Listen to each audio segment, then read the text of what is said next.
Good morning friends. आज हम अपनी अगले टॉपिक के बारे में बात करने जा रहे हैं जिसका नाम है टाइप्स और मोटिवेशंस। इसके पहले हमने मोटिवेशन की परिभाषा, उसके शब्द, उसकी टाइप्स जो कि 2 थी उसके बारे में बात की, मोटिवेशन की विशेषताओं के बारे में बात की। चलिए आज हम उसके आगे उसके बायो मोटिव जो कि हमारे जन्म से ही हमारे शरीर में होते हैं उसके बारे में बात करते हैं। अगर आपने इससे पहले हमारी ये 2 वीडियोस नहीं देखी हैं तो वह ज़रूर देखें, जिससे आपको और अच्छे से और जल्दी इस चैप्टर के बारे में पता चल सके, जिससे आपके डाउट और कोई भी क्वेरी है वो आपकी क्लियर हो सके। चलिए अब हम पढ़ते हैं बायोमोटिव्स। बायोमोटिव वह होते हैं जो वह जन्म से ही हमारे शरीर में उत्पन्न होते हैं। जैसे सबसे पहले हम बच्चा जब वह पैदा होता है तो उसका मोटिव होता है, सबसे पहले उसको खाने की ज़रूरत होती है। खाने से हमारे शरीर में बहुत सी चीज़ें होती हैं, जैसे कि growth, energy, blood sugar level in control. Growth, खाने से ही बच्चे की ग्रोथ होती है, न्यूट्रिशंस उसे मिलते हैं, एनर्जी उसे मिलती है, कोई भी उसे काम करना हो, उसका ब्लड सही तरीके से काम करता है। अगर वह खाना नहीं खाता तो उसके पेट में, जैसे हम बर्डफ्लाई कह सकते हैं कि उसके पेट में पैदा होती है, या आसान भाषा में चूहे कूदना जिसको हम कह देते हैं कि उसके पेट में लगता है कि जैसे चूहे कूद रहे हैं। ये हमारे हिपोथैलेमस के कारण होता है। जो व्यक्ति खाना नहीं खाते उनके वह शरीर में कमजोरी आने लग जाती है, और हर व्यक्ति को उसके टाइम के हिसाब से ही भूख लगती है। किसी व्यक्ति को उसके टाइम के बिना भूख नहीं लगती। अगर हम 10 दिन सुबह उठ के 9 बजे खाना खाते हैं तो 11वें दिन अगर हम 8 बजे खाना खाएंगे तो हमें भूख नहीं लगेगी। जब घड़ी पे 9 बजेंगे हमें अपने आप भूख लगनी शुरू हो जाएगी। टाइम के बाद आता है स्मेल। अगर हमारी कोई मनपसंद चीज़ बनी हो तो हमें उसकी खुशबू आ जाती है, जिस कारण हमें भूख लगनी शुरू हो जाती है। अगर हम उस चीज़ को देख लें तो भी हमें भूख लगनी शुरू हो जाती है। जैसे कई लोगों को कुछ खाने से परेशानियां होती हैं, जैसे कई लोग वह मीट नहीं खाते, अगर वह मीट को देख लें तो उनको वह वोमिट, उल्टी जैसा महसूस होता है, उनकी तबीयत ख़राब हो जाती है। जो उनके कल्चर पर डिपेंड है, जैसे उसके माता पिता होंगे वैसे ही वह आगे बच्चे होंगे। अगर उनके माता पिता मीट वगैरह खाते होंगे तो आगे बच्चे भी वह खाते होंगे। ये वह सभी जानते ही होंगे कि हमारे शरीर में 70% वाटर की ज़रूरत होती है। अगर वह हमारे शरीर में वाटर या पानी नहीं होगा तो वह मुंह सूखने लगता है, वह ब्लड शुगर लेवल की गति कम हो जाती है।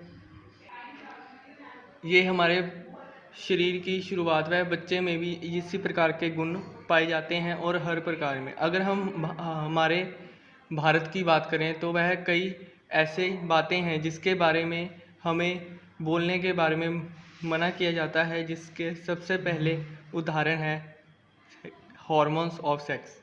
इसके बारे में अगर हमारे भारत में कोई भी बात करता है तो वह उसको कहा जाता है कि इस बारे में बात नहीं करनी। ये भी हमारे शरीर का ही हिस्सा है, पर इसे यहाँ अच्छा नहीं माना जाता। इसके ऊपर वह हर व्यक्ति में ये जरूर होते हैं। 16 से 25 की उम्र में इनकी जो वह कंट्रोल करना, इसको वह बहुत ही मुश्किल होता है। जिस प्रकार हमारे शरीर में हंगर यानी कि भूख होना लाजमी है, उसी प्रकार सेक्स होना भी लाजमी है। अगर हम अपने शरीर में सेक्स की फीलिंग्स या उनको दबाने की कोशिश करते हैं तो ये आगे चलकर हमारे शरीर में बहुत सी बातों को प्रभावित कर सकते हैं, जिस कारण व्यक्ति को बहुत सी परेशानियां आ सकती हैं। इसलिए इन बातों को दबाना नहीं चाहिए। और इससे अगली बात है स्लीप यानी कि सोना। सोना एक वह प्रक्रिया है जिसके बिना हमारे जीवन में अगर हम लगातार काम करते रहें तो हमारे जीने के दिन यानी कि उम्र का कम होना लाजमी है। हर व्यक्ति के शरीर की एक कैपेसिटी होती है, जिससे ज़्यादा अगर वह काम कर ले तो वह अगर आराम ना करे तो वह उसका शरीर थक जाएगा और वह मरने की स्थिति में आ जाएगा। चलिए आइए सोने के बाद हम बात करते हैं टाइप्स ऑफ बॉडी टेम्परेचर। हमने हर एक व्यक्ति और तथा अपने शरीर में भी देखा होगा, अगर सर्दी होती है तो हमारा शरीर अपने आप उसके हिसाब से हो जाता है, अगर गर्मी होती है तो उस मौसम के हिसाब से हो जाता है। ये हमारे शरीर में जन्म से ही प्रक्रिया होती है। अगर कोई वह पेन हो रही या दर्द हो रही है, उसको झेलने की प्रक्रिया में हमें वह सोने के लिए कहा जाता है, क्योंकि हमारे शरीर में जब हम सोते हैं तो हमें दर्द का एहसास नहीं होता। शायद इसीलिए ही बुखार, खांसी और वह कोई भी बीमारी में डॉक्टर हमें सोने की दवाई देते हैं, जिससे वह व्यक्ति को नींद आ सके और वह अपनी दर्द को वह भूल सके। चलिए अब दोस्तों, ये वीडियो कुछ ज़्यादा लंबी हो रही है, हम जल्दी और आपको समझाने का प्रयास करते हैं और अच्छे से। आइए हम आगे देखते हैं इसके और कुछ अंग। वाइट ब्लड सेल, जो कि हमारे शरीर में बहुत ही ज़रूरी हैं। वाइट ब्लड सेल के बिना हमारे शरीर में बैक्टीरिया, गुड बैक्टीरिया जो हमारे शरीर में बीमारियों के साथ लड़ते हैं, इसके बिना कभी भी पैदा नहीं हो सकते।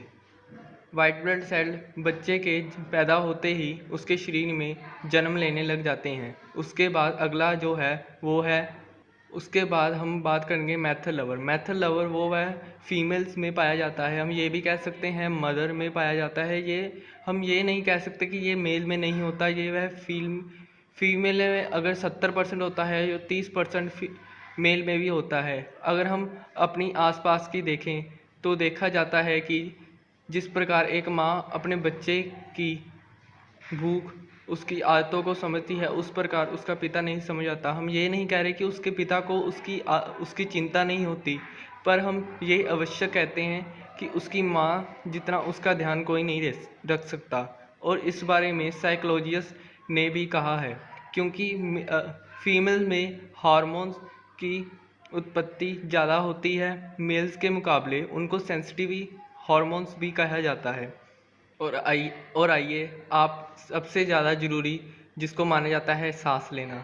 सांस लेने के बिना कोई भी व्यक्ति, आप जानते ही होंगे, एक सेकंड भी जी नहीं सकता। ये वह सबसे बेसिक और वह ज़रूरी मोटिव है। इसको हम बायो क्यों कहते होंगे, ये तो आप समझ ही गए होंगे। दोस्तों, हमारे शरीर में कुछ ऐसी चीज़ें भी होती हैं जो कि वह वेस्ट होती हैं।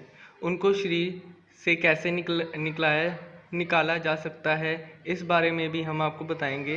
जो हमारे शरीर को वह अनावश्यक चीज़ें मिल जाती हैं, उसे हमारा शरीर आंसुओं के ज़रिए, आइज़ ऑफ टीयर्स, पसीने के ज़रिए, और वह जो हम टॉयलेट वगैरह करते हैं उस ज़रिए वह हमारे शरीर से इसे बाहर निकाला जाता है, जो कि ये हर व्यक्ति में पाई जाती हैं। और इस बारे में भी बात करने से हमारे भारत में मना किया जाता है। आइए दोस्तों, अब हम अगले मोटिव के बारे में बात करते हैं, जिसका नाम है सोशल मोटिव। उसके पहले सोशल मोटिव के ही पार्ट में हम बात करेंगे साइकोलॉजिकल मोटिव, जो कि हमारे जन्म से पैदा नहीं होते। ये हमारे जन्म के बाद हमारे शरीर में पैदा होता है। सबसे पहले हम करेंगे फाइट एंड फ्लाइट, जो हमारे शरीर में होता है।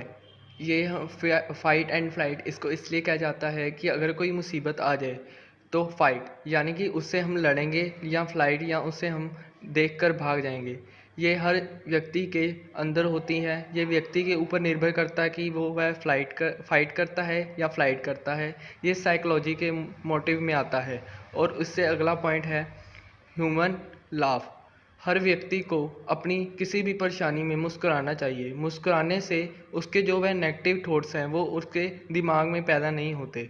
शायद इसलिए ही साइकोलॉजिस्ट का कहना है कि जितनी बड़ी परेशानी होगी हमें उतनी ज़्यादा हंसना चाहिए, जिससे हमारी परेशानियां दूर भाग जाएंगी और उनसे लड़ने की हमारे शरीर में शक्ति आ जाएगी। दोस्तों, हमारी ज़िंदगी का कोई ना कोई गोल होता है। उसी प्रकार हमारे दिन की शुरुआत में ही हमें कोई ना कोई गोल अपना तय कर लेना चाहिए। अगर हम बात करेंगे, अगर हम आजकल बच्चों से पूछे तो वह ज़्यादातर ये बताते हैं कि हमने अभी तक अपना गोल नहीं सोचा। गोल नहीं सोचना, हम ये नहीं कह रहे कि बुरा है, पर आप ये सोचिए कि अगर हमें पता ही नहीं होगा कि हमें जाना कहाँ है, तो हम वह गाड़ी चलाते जाएंगे। घर से तो चल पड़े पर हमें जाना कहाँ है ये हमें पता ही नहीं है, इसका क्या लाभ। उसी प्रकार हर व्यक्ति के ज़िंदगी में एक गोल आवश्यक होना चाहिए, जिसको पाने के लिए वो वह मेहनत करे। अगर गोल नहीं है तो वह अपने जीवन को अकेला जी रहा है, वो अपने जीवन में केवल दिन काट रहा है, अपनी ज़िंदगी अच्छी नहीं और ना ही उसको समझ पा रहा है। ये भी साइकोलॉजिस्ट का कहना है कि हर एक व्यक्ति में गोल अवश्य होना चाहिए। हर व्यक्ति में कॉन्फ्रेंस यानी कि कुछ ना कुछ सीखने की प्रक्रिया पैदा होती रहती है। हर व्यक्ति कुछ ना कुछ सीखना चाहता है। जैसे कि हम बच्चों में देखते हैं, छोटे बच्चे में देखते हैं, वह चलना सीखते हैं, बड़ों को देखकर वह बात करना सीखते हैं। वह आज का व्यक्ति अपने समाज में एक अलग पहचान बनाने के लिए कुछ ना कुछ सीखना रहना चाहता है, जिससे वह लोग उसे जाने और उसकी एक अलग पहचान हो। कोई भी व्यक्ति अपने समाज में अपनी बुरी छवि नहीं बनाना चाहता, इसलिए वह दिन प्रतिदिन सीखता जा रहा है और वह दिन प्रतिदिन अपने आप में सुधार करता जा रहा है। चलिए हम अब बात करते हैं सोशल मोटिव। सोशल मोटिव वह होते हैं जो हमें समाज से मिलते हैं। सोशल मोटिव हम देखते हैं स्कूल, कॉलेज गोल दो प्रकार बच्चों के गोल होते हैं, वह बच्चे भी दो प्रकार के होते हैं। हाँ, ये बहुत ही ज़रूरी बात है। Emotional and tasking. इमोशनल जो बच्चे होते हैं वो ज़्यादा जल्दी तरक्की नहीं करते और वह ज़्यादा कामयाब नहीं होते, और टास्किंग जो बच्चे वो प्रैक्टिकल होते हैं, वो बहुत ही जल्दी अपने टास्क यानी दिन में एक टास्क रख लेते हैं, कोई भी उसको पूरा करते हैं, वह बहुत ही जल्दी अपने नतीजे पर पहुंच जाते हैं और कामयाब भी जल्दी होते हैं। जो इमोशनल बच्चे होते हैं वो किसी न किसी प्रकार पीछे रह जाते हैं, जैसे कि उदास रहना, किसी की बात को दिल पे ले लेना। और जो वह टास्किंग होते हैं वो कहते रहते हैं जो करना है कर ले, हम अपनी मर्जी करेंगे, और वह अपने आप को साबित करके दिखाते हैं। हम ये नहीं कह रहे कि टास्क बच्चे ज़्यादा अच्छे होते हैं, इमोशनल बच्चे अच्छे नहीं होते। दोनों अपनी अपनी जगह अच्छे होते हैं, पर टास्किंग बच्चे ज़्यादा कामयाब होते हैं इमोशनल बच्चों से। चलिए दोस्तों, अब हम अगली बात करते हैं power of motive. Power of motive हर व्यक्ति में अपनी पावर को दिखाने का एक जुनून होता है। अगर हम हमारी आज की लाइफ में देखें तो हमें बच्चों को टीचर अपनी पावर गुड वे में दिखाता है, अच्छे भी दिखा सकता है, बुरी भी दिखा सकता है। आप सोचते होंगे बुरी कैसे? बुरी बुरी हम बताना चाहेंगे कि अगर कोई टीचर अपने क्लास के बच्चों से अपना काम करवाई जाए, उनको पढ़ाए ना, और ये वह उसकी बुरी है। वह बच्चों को पनिश करना, बच्चों को बेवजह परेशान करना, बच्चे ने कोई गलती ना की हो तो भी उससे मारना, ये उसकी बुरी। अच्छाई में अगर वह बच्चे को पढ़ाई के लिए मोटिवेट करता है, बच्चे की परेशानियाँ सुनता है, बच्चे की फीलिंग को समझता है, ये उसके अच्छे मोटिव में आता है। गलत मोटिव में आता है अगर कोई, आज हम हमारे समाज की एक सोच है कि जो वह मर्द होता है ज़्यादा शक्तिशाली होते हैं औरतों से, इसीलिए मर्द अपनी जो शक्तियाँ होती हैं वह औरतों के ऊपर जमाते हैं, जो कि एक गलत पावर ऑफ मोटिव है। हमें अपनी पावर का गलत इस्तेमाल कभी नहीं करना चाहिए। जो व्यक्ति अपनी पावर का सही इस्तेमाल नहीं करता, उसको हम पावर ऑफ मोटिव में गलत पावर कहेंगे और सही पावर नहीं कहेंगे। चलिए आइए अब हम अगले पॉइंट के बारे में बात करते हैं। एंगर भी हमारे जन्म से ही हमारे अंदर पैदा होता है। हम ये नहीं कह रहे कि एंगर या गुस्सा अच्छी बात है, पर यह होना भी चाहिए।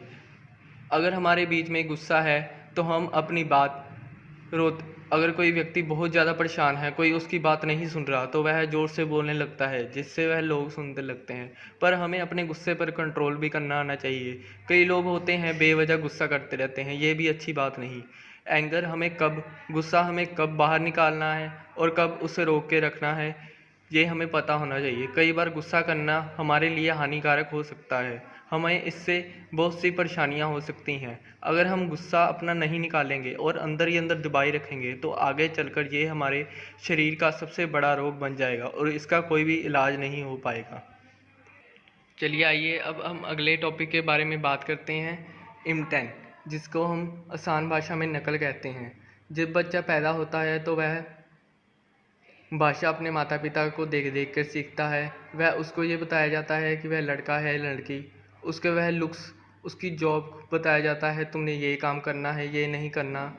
वह सब कुछ ब्रश करना, किससे झगड़ा करना, ये सब कुछ वह देखकर सीखता है। कई लोग कहते हैं कि वह झगड़ा करना इसको इसके घर से आया है। इसका मतलब होता है कि वह बच्चे में जन्म से ही झगड़ालू नहीं था, उसने देख देख कर ये करना सीख लिया, अगर ये उसके घर में होता होगा।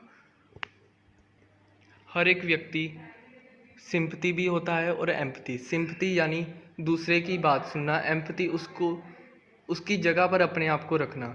ये आवश्यक हर एक में होता है। कई लोग इसको दबा लेते हैं और कई लोग इसको सामने ले आते हैं। सिंपैथी किसी की बात सुनना, उसकी फीलिंग को समझना। एम्पैथी उसकी जगह पर अपने आप को रख कर समझना कि उसके हालात कैसे हैं।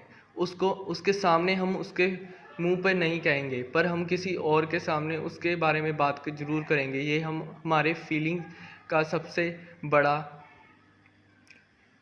और अहम भाग है। दोस्तों, आज हमने साइकोलॉजी के मोटिव्स के बारे में बात की। अगर आपको इस बारे में कुछ समझ नहीं आया तो वह अब मेरी वीडियो को बार बार देखें और अपने डाउट्स क्लियर करें। और अगर आपको कोई भी इस वीडियो में परेशानी आ रही हो तो कमेंट बॉक्स में कृपया करके मुझे बताएं और बेल आइकन दबाएं और इस चैनल को सब्सक्राइब करें, जिससे मैं आपके लिए और अच्छी और आसान वीडियो लेके आऊँ, जिससे आपके जो भी क्वेरी हैं वो क्लियर हो। आशा करता हूँ आपको मेरी वीडियो अच्छी लगी होगी। Thank you. दोस्तों, हमारा बस एक टॉपिक रह गया जो हम अगली वीडियो में डिस्कस करेंगे। वो बहुत ही ज़रूरी है, उसको आप अवश्य देखें। उसके बाद हमारा मोटिवेशन चैप्टर पूरा हो जाएगा। आशा करता हूँ आपको ये पूरा चैप्टर समझ आया होगा। अगर नहीं